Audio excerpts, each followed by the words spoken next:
Ռուսաստանը չի դադարում արևմուտքին մեղադրել Հայաստանը հակառուսական նոր պլացդարմ դարձնելու համար։ Հապկում Ռուսաստանի մշտական ներկայացուցիչը ՌԻԱ Նովոստիի հետ զրույցում հայտարարել է, որ ՆԱՏՕ-ն ձգտում է Հայաստանին հեռացնել Հապկ դաշնակիցներից։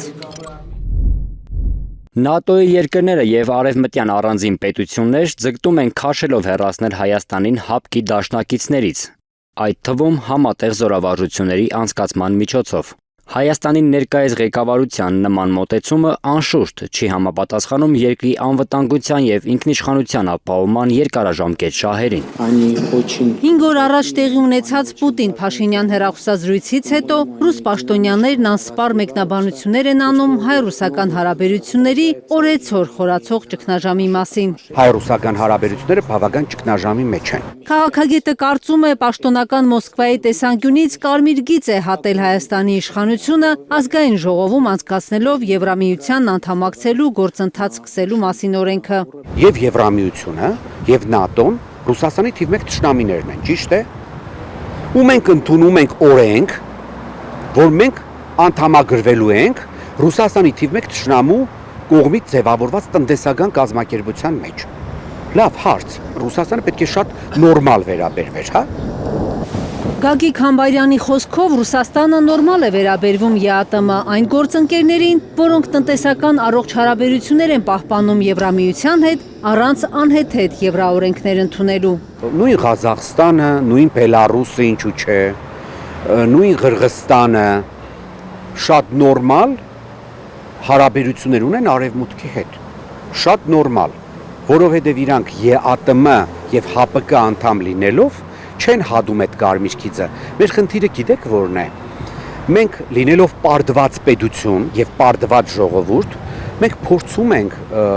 Ռուսաստանի հետ շատ վտանգավոր խաղերի մեջ մտնել եւ շատ լկտի խաղել։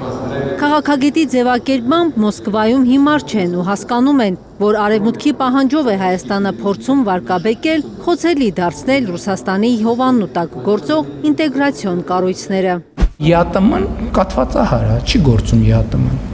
ԵԱՏՄ-ի մասին ենք մտածում, որովհետև ԵԱՏՄ-ն մեր կազմակերպությունն է։ Փաշինյանն ու նրա թիմակիցները շատ լավ գիտեն, որ առանց Հայաստանի ԵԱՏՄ-ն կշարունակի գործել այնպես, ինչպես հիմա գործում է ՀԱՊԿ-ը, որտեղ արդեն 2 տարի է դե ֆակտո չկա Հայաստանը, պնդում է Համբարյանը։ Նաև հասկացեք, որ նա մանիպուլատիվ է անվանում Փաշինյանի կաբինետի գլխավոր էկոնոմիստի պնդումը, թե հայկական գյուղմթերքի արտահանման ճգնաժամը ըստ էության հաղթահարված է։ Մենք գյուղմթերքներ ունենք,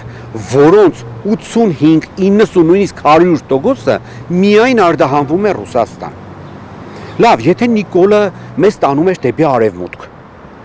կարելի էր չէ 8 տարվա մեջ դիվերսիֆիկացնել մեր արտաքին առևտուրը, կարելի էր չէ մեր արտադրողներին ասել, որ հարգելիներս, դուք պետք է ձեր արտադրանքը համապատասխանեցեք Եվրամիության չափանիշներին։ Այս 1, 2 կամ 10 արգղ ծիրան տանելը Եվրոպա կամ կերաս տանելը Եվրոպա, դա հարց չի լուծում։ Էկոնոմիկայի նախարարը ուրբաթ երեկոյան էր վստահեցրել, որ հարցը լուծված է մեծ հաշվով։ Մեծ հաշվով մենք որպես կառավարություն մեզ խնդիրը լուծել ենք։ Հոդվածներ կային, թե ինչպես եմ պատկերացնում, թե ապագայում որքան թափված